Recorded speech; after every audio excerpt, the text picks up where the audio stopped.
Genesis 43. Now the famine was severe in the land. When they finished eating the grain they had brought from Egypt, their father said to them, "Return, buy us a little more food." But Judah said to him, "The man solemnly warned us, 'You will not see my face unless your brother is with you.' If if you send our brother with us, we'll go down and buy food for you.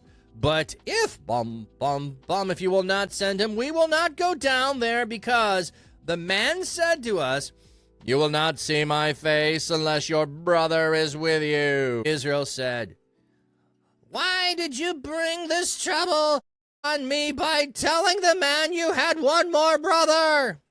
They replied, "The man questioned us thoroughly about ourselves and our family, saying, 'Is your father still alive? Do you have another brother?' So we answered him in this way. How could we possibly know that he would say, 'Bring your brother down'?" Then Judah said to his father Israel, "Send the boy with me, and we will go immediately. Then we will live and not die, we and you and our little ones. I myself pledge security for him. You may hold me liable. If, if I do not bring him back to you and place him here before you, I will bear the blame before you all my life. But if, if we had not delayed, we could have traveled there and back twice by now."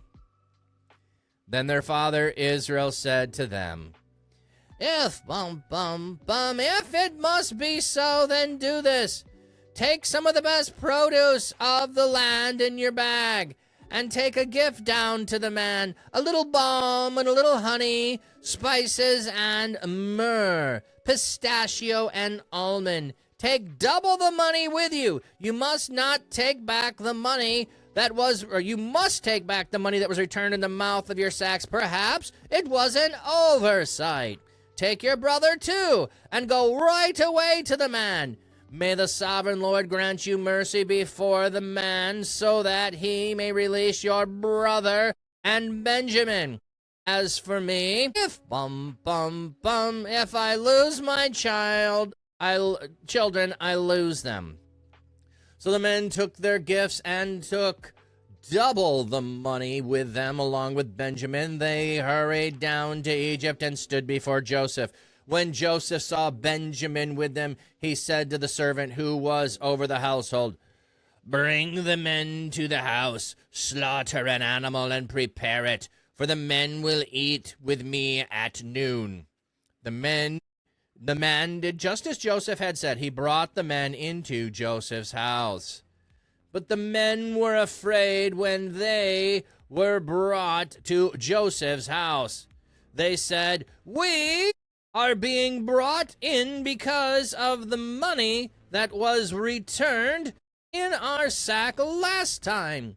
He wants to capture us, make us slaves, and take our donkeys." So they approached the man who was in charge of Joseph's household and spoke to him at the entrance of the house. They said, "My lord, we did indeed come down the first time to buy food, but when we came to the place where we spent the night, we opened the sacks, and each of us found his money, the full amount, in the mouth of the sack. So we have returned. We have brought additional money with us to buy food, but we do not know who put the money in our sacks." "Everything is fine," the man in charge of Joseph's house told them. "Don't be afraid. Your God and the God of your father has given you treasure in your sack. I had your money." Then he brought Simeon out to them. The servant in charge brought the men into Joseph's house. He gave them water, and they washed their feet. Then he gave food to their donkeys. They got their gifts ready for Joseph's arrival at noon, for they had heard they were to have a meal there. When Joseph came home, they presented him with the gifts they had brought inside. and they bowed down to the ground before him. He asked them how they were doing. He said, Is your aged father well? The one you spoke about, is he still alive? Your servant, our father, as well, they replied. He is still alive. They bowed down in humility. When Joseph looked up and saw his brother Benjamin, his mother's son, he said, Is this your youngest brother, whom you told me about? Then he said, May God be gracious to you, my son. Joseph hurried out, for he was overcome by affection for his brother and was at the point of tears. So he went to his room and wept there. Then he washed his face and came out with composure, he said, Set out the food. They set a place for him, a separate place for his brothers, and another for the Egyptians who were eating with him. The Egyptians were not able to eat with the Hebrews, for the Egyptians think it is detestable to do so.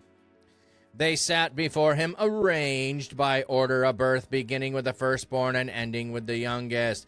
The men looked at each other in astonishment. He gave them portions of food set before him, but the portion for Benjamin was 5 times greater than the portion for any of the others. They drank with Joseph until they all became drunk. The famine is severe, and they run out of food again.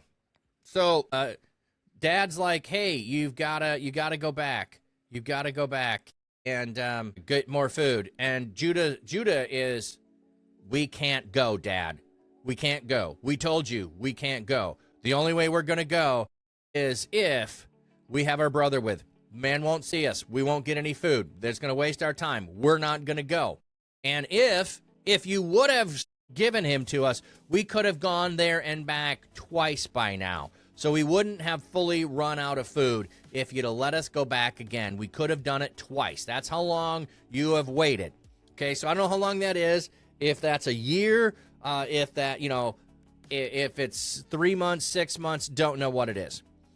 And this time, notice the Reuben says, "You can kill my sons," okay? So Reuben isn't even going to own it when he made the attempt.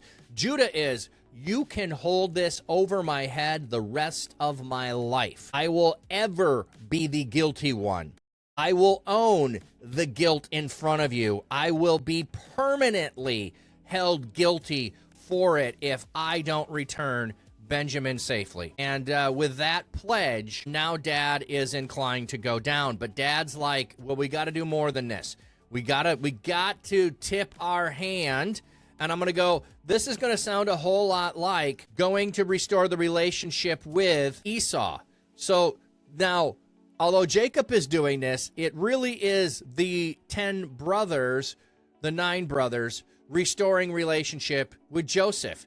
There is the gifts that are going to be sent on behalf of, in front of, to appease, so that vengeance doesn't come. Now, they know there's a possibility of vengeance. They just don't realize it's Joseph. But they do realize that Joseph has been playing the hard hand towards them. He has been holding them at bay. He will not give in unless they are compliant with all of his wishes. So, Dad, Israel, notice he's called now, "If you must go, take the best produce of the land in your bag. Take gifts down for them. A little balm, a little honey, spices, myrrh, pistachios, almonds." So 6 different things, all of the things that the land have. 6 being the number of man. We're going to go appease this man. We're going to bring these things. So they have pistachios and almonds. They just don't have grain.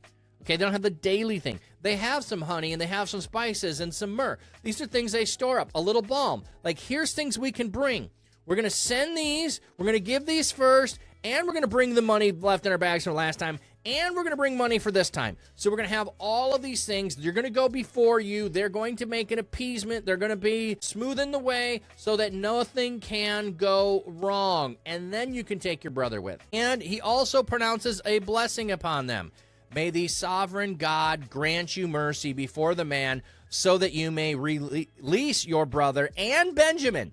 So, like, nothing harm come to Benjamin. So it is a pronouncement on them as they're going to go. So the men took the gifts and they went down. And when they get there, they get invited inside to a meal. They get incited to a meal, and they're like, okay, we got the servant here. Hey, we don't know what's going on. This seems dubious. Like, you don't get invited into a meal? What's going on? Hey, we had money that was in our sacks. He assures them, no, I had my money. I had your money. That's your God blessing you. Okay, that's really strange. Your God has blessed you, so he won't take the money. Joseph comes in. They present a whole bunch of gifts to his brother. Joseph inquires of them again, and it was nice to know that it was the man who asked us the question. So earlier when Jacob is saying, why did you tell him all this? He questioned us very specifically. Is your father alive? Do you have another brother? Were we supposed to lie? He asked us. We didn't just freely give the information. Well, I guess we did freely say we're all brothers, but he's the one that squeezed all the info out of us when, we went down and got grain the first time. So they were afraid. When they were brought into his house, they're talking to him. The servant talks to them. Then he brings them in. He gives them the provisions to wash up. He goes and he feeds their donkeys. And then Joseph comes in. He sees his brother Benjamin. They have a conversation. And he's overwhelmed by the sight of his brother. He is overwhelmed with emotion for his brother. He has to go and leave the room. While he's having the conversation, the brothers bow down. And when they have the conversation, the brothers bow down again. Like the brothers are giving honor. Like the dream is fulfilling it. Notice there's two dreams, though. Remember? There's the dream and the brothers bow down. Then there's the dream where the sun, moon, and stars bow down, which would be Father. Father's not here yet. So we have, they bow down the first time. They're bowing down again. They will send for Father. Father will come and bow down later. So we're having the beginning of the fulfillment of this. So he's overwhelmed by the sight of his brothers. He has to go away. He washes up for tears. He comes in and he's composed, and it's set out food. And notice that the Egyptians, he's going to eat at a separate table from all of them. They're in the same room, but they're like at the kiddie table, so to speak. They're at the kiddie table. They're over there. We're not eating together. Not going to happen. And it is disgraceful. It is the word for abomination. So when we run into this word, and people are like, oh, no, this thing is an abomination to God, it is first used of the Egyptians regard towards the Hebrews. Their presence, the way that they do things, are an abomination. They are outside of the acceptable standard of how to do things. So it's not acceptable. We can't eat with you. We can't associate. You're going to eat over there. And then there is he arranges them in birth order. I mean, talk about like how weird that would be to have anything random. The hand of someone is upon them. So like everything Joseph is doing here is adding to the level of their feeling God has seen them, God has found them out, their guilt is now being brought up. And no wonder they're in the land of Egypt where their brother was sold. So they are at a heightened level of this. They're on guard, they're noticing everything, and it is pointing to their guilt upon guilt upon guilt. And then it's interesting, and I'm not sure what this is other than love, that Benjamin receives 5 times greater portion, not just a double portion, 5 times. 5 being Torah, we could go there. 5 being the fifth of all of the things are collected in the land, and now he's repaying him from the. I don't know, but it's interesting. It's 5 times greater, not just double, not a double portion, 5 times more than all of them together. So, all right. There we have it. That is Genesis